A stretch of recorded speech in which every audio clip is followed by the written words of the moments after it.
Hey guys, welcome back to my channel. आज we are going to discuss the continuation of my IELTS or IELTS series. Last time we had discussed how one has to give the listening test. Today we are going to discuss how one has to give the speaking test. Now before I start, you know the drill. Do subscribe to my channel, share and like, and also if you like to share the videos with friends who are aspiring to write IELTS or IELTS exam, do share it with them as well. Now speaking in IELTS is a challenge for a lot of people. Some of us are really good speakers, but it matters how you are able to portray what you are trying to say. Now, there are a few tips and tricks which I will share with you now. But remember one thing, the exam setup is such that the speaking examination usually takes place a day or two earlier than the remaining 3 sets of examination, listening, writing and reading. You are called to a particular center and there's an examiner there who records what you have to say, and most of the time there are certain questions which the examiner asks and you're supposed to answer. It's not like a question answer session. I would rather call it more like a discussion. So to begin with, I will give you, I have to use both my hands, 6 ways in which you can clear your speaking test. Now, today I have actually made notes, like, can you see? I've actually made notes on a piece of paper that I just found. Because I don't keep blank pages, which is stupid of me. But anyways, so my first suggestion to you is speak slowly, clearly, and loudly. Now, I know some of us are introverts and we don't speak out loud, or we don't like talking to people and things like that. And some of us are extroverts who love talking to people. Now, if you are on either of the sides, it doesn't mean that you can easily crack the speaking test. The reason is because most of the time extroverts tend to speak more than they're supposed to, making several grammatical mistakes in their sentences, and introverts speak less than what's required. You have to speak the adequate amount and very clearly. Your pronunciations have to be very clear, which brings me to my second point. Remember, your punctuations, your grammar and your pronunciation. By the way guys, it's not pronunciation, it's pronunciation. So your pronunciation has to be correct. Now I understand that a lot of us have influence of their mother tongue or their native language, and we have different accents. Like I have an accent, I have an Indian accent. Similarly, people who are from, let's say, Sri Lanka might have a Sri Lankan accent. People who are from Australia have an Australian accent, right? So it doesn't matter. Your accent doesn't matter. What matters is how clearly you are able to put forward your ideas, and how whether your sentences are grammatically correct or not. If you are doing that, if it doesn't matter what accent you have, you just have to speak clearly and loudly, because you remember, you are being recorded, right? It doesn't sound good, but you are being recorded. So if you're being recorded, the person who is going to evaluate you, is going to listen to you, so the person needs to clearly understand. Imagine if I'm making this video and I'm not audible to you. Would you even watch this video? No. So think from the same perspective, that a person who is listening to you, who's your examiner, needs to know what you're speaking and how clearly are you able to communicate. The third point which I really want to emphasize is, while talking with the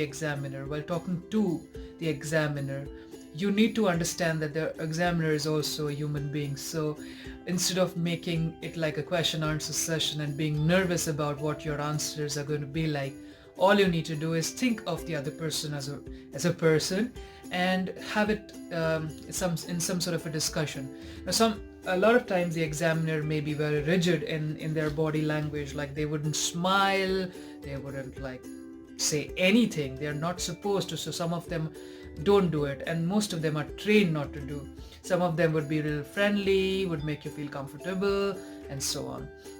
But remember, the other side is a human being, so you have to make it some sort of a discussion. So if you're asked, let's say, to describe what your hometown looks like, you don't have to like say things that might be confusing to the examiner.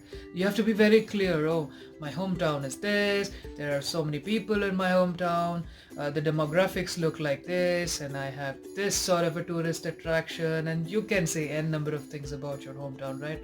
So you have to be very clear in what you have to say, and you have to keep the eye contact with the other person, because remember, the other side is also a person, so treat the other side also as a person and have a discussion, have an eye contact, which leads me to my next point, is confidence. Now you have to sound confident in what you say. You have to make your point felt across. The other person needs to understand, the examiner needs to understand what you're trying to convey, and you can convey it in the best possible way if you speak confidently.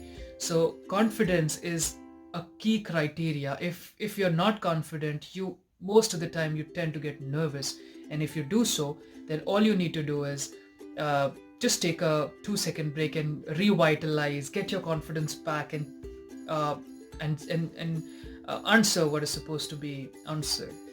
The next one is, I think the fifth one is the most funniest one, but I really enjoy giving this suggestion to people.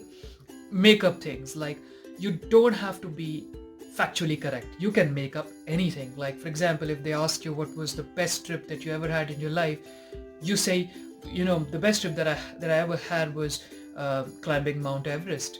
8848 meters above sea level. It was amazing. The view was breathtaking, and make up things. You might have never climbed Mount Everest, not even climbed the nearest hill, which is right next to your city, but you can make up things.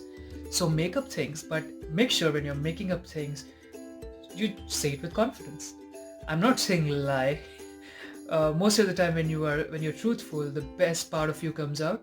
But if you are not getting any, if you have gotten a topic which you cannot actually speak on, you don't have any knowledge, you just make up things. Nobody's stopping you to do that.